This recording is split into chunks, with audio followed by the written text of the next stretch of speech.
Pension सहित चाकरी शर्तावली और ग्रेजुएट आम मुख्य दाबी ता सहित आमर 60 रु 62 वर्ष वृद्धि एवं 2008 परवर्ती कॉलेज को अनुदान देवा आमर दाबी। रिटायर्ड हो जाउथिबा लोक मानक पई सरकार पेंशन व्यवस्था किछि नाही। भंडामी कला जो हमको ठकी देला तापरे आसीथिबा सरकार वर्ष 1.5 वर्ष हेले मध्य आम प्रति से कोनोसी जत्रमार नुहे। सुरत कुमार स्वाई 662 कॉलेज यूनियन संपादक पुरी जिला।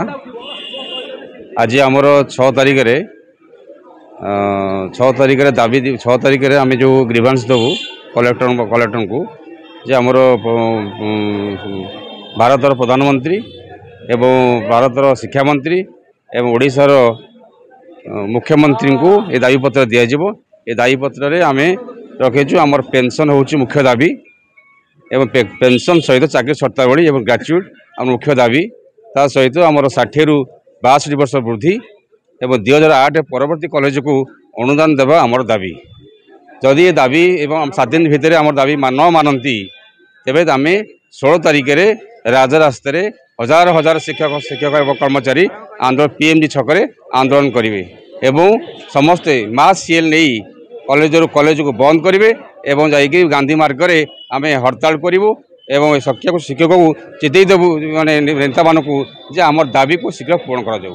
कहीं दीर्घ 35 वर्ष धरी अहरह परिश्रम करी एवं रक्त को पानी करी आमे जो परिश्रम करी पिला मन को पाठ पढ़ीचु एवं जो किसी पैसा पाइचु पैसा पाई सारा परे आम रिटायरमेंट पर अवसर पर आम टंकाटे पाऊना खाली हस्ते आम घर को जाऊँ। तेणु ये सरकार को आम सुझाई दौचु जे आमको न्याय्य दाबी आमको आम पेंशन एवं चाकरी शर्तावली दिंतु।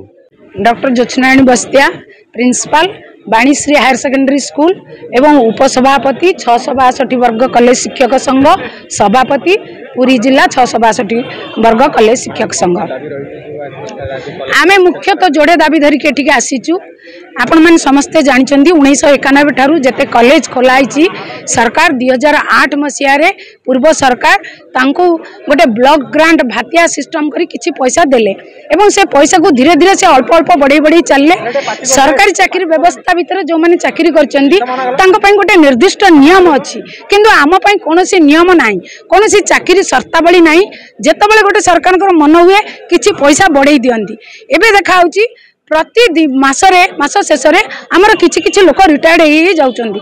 ए रिटायर्ड हो जाउथिबा लोक मानक पई सरकार पेंशन व्यवस्था किछि नाही। सरकारी कर्मचारी टिए रिटायर्ड हेले ग्रेजुएटी पाए पेंशन पाए किंतु ये व्यवस्था थिबा आमे जो माने 70% शिक्षा व्यवस्था चलाउचु आम मानक पई कोनोसी सुविधा सुजोग नाही। तेणु आमे बारंबार राज्य सरकार को ए बाबत रे अवगत करैचु तांको संगे आलोचना करिचु किंतु कोनोसी निष्कर्ष बाहरी पारी नाही।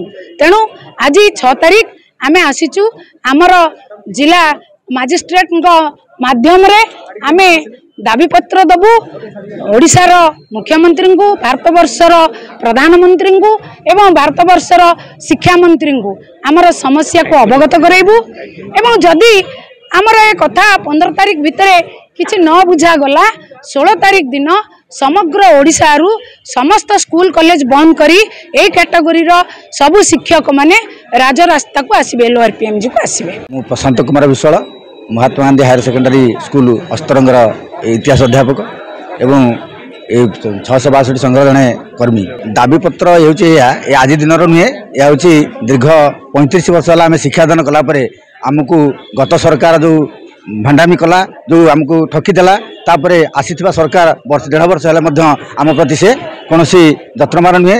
आम दाबी शुणुले आम सहित पूर्वर से आम सहित थिबा बेले एबे आमको जेतबे कालक्षेपण नीति जोगु आम आमर दाबीपत्र दउछु एवं आगामी दिन में जदि सरकार आम प्रति कर्णपात न करती ताले आगामी दिन 16 तारिख दिन क्रांति दिवस रे आम निश्चित रूपे लोअर पीएमजी गांधी मार्ग रे सरकार को घेरबू एवं आम न्याय्य दाबी आमर जो न्याय्य दाबी आम सरकार जबरदस्त आदाय करने आम आमर आंदोलन जारी रखिबू। तेणु ये सरकार आम छड़े नेबू आम दाबी।